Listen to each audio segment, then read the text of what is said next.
Hello everyone, good morning all of you. Welcome to maths learning by Ranjit sir. आज हम basically बात करने वाले हैं प्यारे बच्चों कि किस तरीके से पेपर को सॉल्व करें। ध्यान से देखिएगा।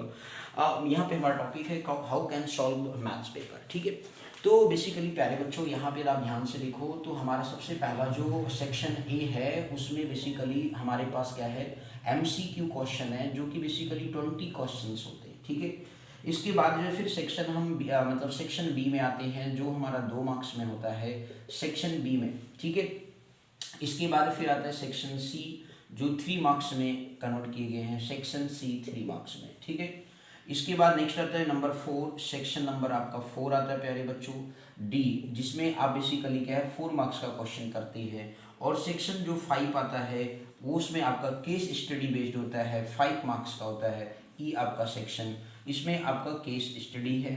ठीक है, इसके बाद इसमें लॉन्ग है। ठीक है, इसमें शॉर्ट आप ऐसे कर सकते हो, इसको शॉर्ट 1 ले सकते हो, इसको शॉर्ट 1 मान सकते हो और इसको शॉर्ट 2 मान सकते हो। ठीक है, और ये आपका लॉन्ग क्वेश्चन होता है प्यारे बच्चों। ये हमने 5 में क्लासीफाई कर दिए। ये वेरी शॉर्ट क्वेश्चन है, मतलब जो एमसीक्यू के नाम से यहाँ पे जाने जा रहे हैं। किस नाम से सर? Multiple choice question. ये कंप्लीट आपका प्यारे बच्चों पेपर का क्या है, पैटर्न है। मतलब section A, section B, 5 section math का पेपर मिलेगा। Section A, section B, section C, section D और सेक्शन ई। हमने ये क्वेश्चन का क्लासिफिकेशन किया। इसमें एमसीक्यू क्वेश्चन होंगे जो मतलब बेसिकली आपको फार्मूला सही से पता है, कॉन्सेप्ट पता है, तो आप आराम से एमसीक्यू को आराम से सॉल्व कर सकते हैं। ठीक है, मल्टीपल चॉइस क्वेश्चन 20 क्वेश्चन है। मिनिमम टाइम आपको टेक करना चाहिए 20 से 25 मिनट के अंदर सारी क्वेश्चन आपके। देखिए प्यारे बच्चों, कुछ क्वेश्चंस बोर्ड में ऐसे आते हैं जो बिल्कुल अब सर से सही से बेसिकली आपका कॉन्सेप्ट क्लियर है तो आप आराम से जो है सरसरी नजर में ही आंसर मतलब पढ़ेंगे, क्वेश्चन पढ़ेंगे, आंसर निकल जाएगा। कुछ क्वेश्चन होंगे जिन पे आपको पेन चलाना होगा, इसीलिए बोला कि 20 से 25 मिनट में कंप्लीट एमसीक्यू आपकी हो जानी चाहिए। अच्छी तरह तुक्का लगाओगे तो मेरे भाई कभी भी आप 80 में 80 आउट ऑफ 80 नहीं पाओगे। ये बात आपको ध्यान में रखना चाहिए। तो इसलिए आपको 20 से 25 मिनट एमसीक्यू के अंदर मतलब इतनी प्रैक्टिस करिए कि 20 से 25 मिनट के अंदर आपका एमसीक्यू क्या हो जाए, कंप्लीट हो जाए। बात समझ में आ गई। अब इसके बाद सेक्शन बी पर आए, 5 से 6 क्वेश्चन हमें यहाँ 4 से 5 क्वेश्चन करना होता है।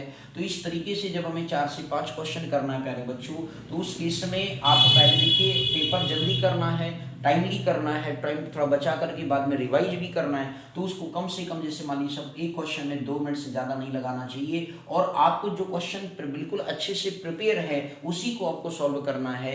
ये नहीं कि आपको जो नहीं आ रहा उसमें भी झूठे आप मतलब कट पिट करो। कॉपी में कोई कट पिट जल्दी नहीं आना चाहिए, तभी आपका neat and clean copy check होगा और एक अच्छे मार्क्स की तरफ आप मूव करेंगे। तो इस तरीके से सेक्शन बी को आपको अटेंड करना चाहिए। सेक्शन सी में जब आते हैं शॉर्ट 2 पर आते हैं, इसमें कुछ क्वेश्चंस दिमागदार भी होते हैं और आप ये सही से प्रिपरेशन की हो तो आप सारे क्वेश्चन निकाल सकते हो। इसको ज़्यादा इसमें भी आपको 5 से 6 क्वेश्चन करने हैं। तो इस तरीके से मेरे प्यारे बच्चों आपको ये बात ध्यान रखना होगा कि इस पर्टिकुलर केस में इसमें ज़्यादा से ज़्यादा आपको, जैसे ये सेक्शन बी की बात की गई, इसमें 30 मिनट तक आप दे दीजिए, कोई दिक्कत नहीं। अब इसमें जब आइए सेक्शन सी के अंदर, तो उसके अंदर भी आपको 30 मिनट के अंदर पूरा सॉल्व कर लेना चाहिए। ये आपको 30 से 35 मिनट के अंदर ये कंप्लीट करना आपको। क्लियर हो गया? तो इस तरीके से आप ध्यान से देखिए, टाइम मैनेज के बीच 1.5 घंटे में 3 सेक्शन हो गए हैं। अब बचे हमारे 1.5 घंटे। अब ये सेक्शन 4 पे आगे प्यारे बच्चों। सेक्शन 4 पर जब हम आए प्यारे बच्चों तो वहां पे आपको लॉन्ग क्वेश्चन मिलेंगे। लॉन्ग क्वेश्चन में एक क्वेश्चन पर 4 से 5 मिनट जरूर आप दें और अच्छे से मतलब और जल्दी निकल जाए तो बेस्ट है, लेकिन 4 से 5 मिनट के ही अंदर कंप्लीट करना सही तरीके से। कैलकुलेशन वाली चीज यहाँ पे आती है सेक्शन डी में। आई बात समझ में? जैसे टॉपिक कौन सा है आपका, ट्रिग्नोमेट्री का हो गया, स्टैटिक्स का हो गया, या फिर आपका सरफेस एरिया एंड वॉल्यूम हो गया, एरिया रिलेटेड टू सर्कल हो गया। 4 चैप्टर्स हैं जो सेक्शन डी के यहाँ पर ज्यादातर बनते हैं। बात समझ में आ गई? कौन कौन सा लिखा? एक आपका हो गया प्यारे बच्चों, ध्यान दीजिए, एक एपी भी हो सकता है यहाँ पे। दूसरा क्वेश्चन आपका जो है एपी। अगला सर जी ट्रिग्नोमेट्री हो गया। सर जी कौन सा हो गया? ट्रिग्नोमेट्री हो गया। प्रूव दैट का कॉन्सेप्ट हो गया। कौन सा हो गया? प्रूव दैट का। इसके बाद जो है फिर आपका एरिया रिलेटेड टू सर्कल हो गया। यहाँ पे क्या हो सकता है? Area related to circle. और इसके बाद फिर आपका सरफेस एरिया एंड वॉल्यूम भी हो सकता है प्यारे बच्चों, सरफेस एरिया एंड वॉल्यूम। और फिर इसके बाद जो है प्यारे बच्चों नेक्स्ट आपका सरफेस एरिया वॉल्यूम, फिर एक लास्ट होना स्टैटिक्स, ये आपका होता है। क्लियर हो गया? इसके बाद हम फिर आते हैं सेक्शन। तो यहाँ से मेरे प्यारे बच्चों 4-5 क्वेश्चन यहाँ भी होते हैं, 4 मार्क्स के होते हैं। तो इस तरीके से जो है आप यहाँ पे आराम से देखिए 15 मार्क्स का ये होता है, आपका 20 मार्क्स का ये हो गया, अब इसके बाद 10 मार्क्स का यहाँ पे ये मिलेगा 5 क्वेश्चन करने के लिए, आपका 15 नंबर ये मिल गया। अब यदि आप ध्यान से देख लीजिए कितना हो गया मार्क्स भाई, जोड़ लीजिए 20 10 30 हो गया, 30 और इसके बाद जो है 15 30 15 45 हो गया, 45 और 15 कितना हो गया 60 हो गया। मतलब ये लॉन्ग क्वेश्चन 20 नंबर के यहाँ पे हो गए। बोलो क्लियर होगी। तो इस तरीके से 4 क्वेश्चन यहाँ करना रहेगा। तो इस तरीके से जो टोटल आपकी क्वेश्चन की संख्या बन चुकी है जितना आपको बनाना है। बोलो क्लियर हो गया। तो 80 मार्क्स का पेपर कंप्लीट होता है सारे सेक्शन का। केस स्टडी जो है प्यारे बच्चों ये ध्यान रखना, यहाँ पे केस स्टडी में आपका अर्थमेटिक प्रोग्रेशन भी हो सकता है, आपका सम एप्लीकेशन ऑफ ट्रिग्नोमेट्री पे भी ज़्यादातर चांसेस रहते हैं, सम एप्लीकेशन ऑफ ट्रिग्नोमेट्री का भी बना दिया जाता है। और फिर इसके बाद जो है प्यारे बच्चों आपका जो है जैसे अर्थमेटिक हमने बताया, सम एप्लीकेशन ऑफ ट्रिग्नोमेट्री हो गया।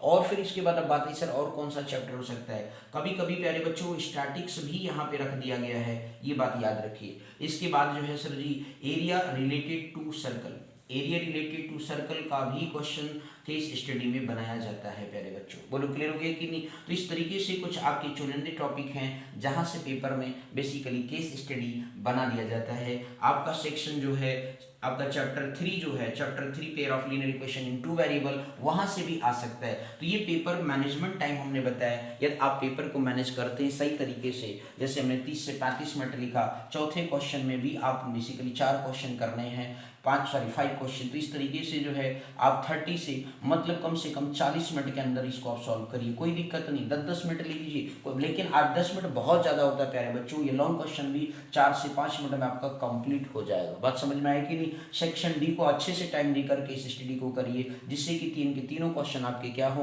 राइट हो। आई बात समझ में। इस पर भी आप 20 से 25 मिनट लिख लीजिए, तभी आपका लास्ट में देखोगे सभी जोड़ोगे तो कम से कम जो है आपका टाइम क्या हो जाएगा, मतलब कम से कम 20 मिनट बचेगा, 25 मिनट आप उसमें दोबारा रिकॉल करो, अच्छे से देखो कि हमने कहीं गलती तो नहीं की। पर ज़्यादातर गलती प्यारे बच्चों कहाँ पे होता है, आपका साइन में गलती होती है, जैसे प्लस माइनस में। आप कभी कभी ऐसा भी हो जाता है प्यारे बच्चों की टेबल आप पढ़ रहे होते हो, आपका 2 गुणे 3 6 होता है, कहीं गलती से 7 लिख उठता है। आई बस समझ में नहीं। 19 का टेबल आपने 8 बार पढ़ा, लेट सपोज कहीं ऐसा कैलकुलेशन है जैसे एरिया रिलेटेड टू सर्कल है, सरफेस एरिया एंड वॉल्यूम है, कुछ में एपी में भी आ जाता है जब सब निकालते हैं, तो वहाँ पे भी आपको ये चीज़ें ध्यान में रखनी चाहिए प्यारे बच्चों। और अभी भी वैसे प्यारे बच्चों 2-4 दिन आपके पास स्पेशली बचा हुआ, बोर्ड बिल्कुल आपके पास एकदम नज़दीक है, यदि आप ध्यान से देखो तो बिल्कुल 1 हफ्ता भी अब नहीं बचा है बोर्ड के शुरुआती दौर पे। शुरुआत होने में 21 तारीख से प्यारे बच्चों शुरू हो जाएगा आपका बोर्ड, 12 मार्च को कंप्लीट हो रहा है। ये आपको हमसे ज़्यादा अच्छा नॉलेज भी है होगा, नॉलेज में होगा, लेकिन मैं कहना चाहता हूँ प्यारे बच्चों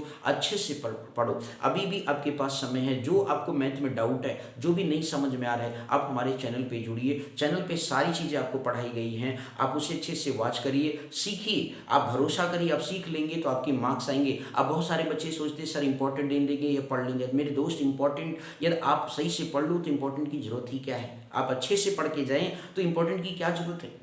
आप मेन टॉपिक को कवर करिए, बात समझिए। जो आपको लगता है कि मैं यहाँ तक अभी जो हमारे प्री बोर्ड हुए हैं इनमें यहाँ से क्वेश्चन आए, उनको आप प्रिपेयर करिए, वही इंपॉर्टेंट है। यदि आप उन पर ध्यान नहीं देंगे तो फिर आपको पेपर में दिक्कतें आ सकती हैं। इसलिए हमने पेपर का एक पैटर्न बताया कि किस तरीके से टाइम को मैनेज करते हुए क्वेश्चन को सॉल्व करना है, कहाँ से कैसे नंबरिंग की गई है, उस तरीके से भी हमने आपको बताने की कोशिश की है। ध्यान से यदि आप समझेंगे तो जरूर आपको कुछ न कुछ आइडियाज मिलेगा कि हमें इस तरीके से पढ़ना चाहिए। मेरे भाई बहन लोग अच्छे से पढ़ो, अच्छे से मार्क्स गेन करो, क्योंकि लाइफ की बात है। लाइफ ये क्योंकि पहले आपकी मतलब एक तरीके से जो है ऑब्टेन करने का होगा, ये बात समझो। आपकी लाइफ में पहला स्टार्टिंग इनिशिएशन है ये 10th बोर्ड, ठीक है ना, फिर 12th, फिर इसके बाद ग्रेजुएशन, ऐसे होता है, फिर इसके बाद आप नौकरी के लायक होते हैं। ओके, तो इसलिए अच्छे से पढ़ें, अच्छे से सीखें। कहीं पे कोई डाउट है कमेंट बॉक्स में जरूर लिखें, हम आपकी जरूर हेल्प करेंगे। कोई भी टॉपिक आपको नहीं समझ में आया है वो आप जरूर वहाँ पे लिख सकते हैं कमेंट बॉक्स में, हम उस पर आपको वीडियो जरूर बनाएंगे। अभी हम बस थोड़ा सा पेपर से डिस्कस कर रहे हैं, कोशिश कर रहे हैं समझाने की भाई। ओके, तो thank you so much for watching this my video,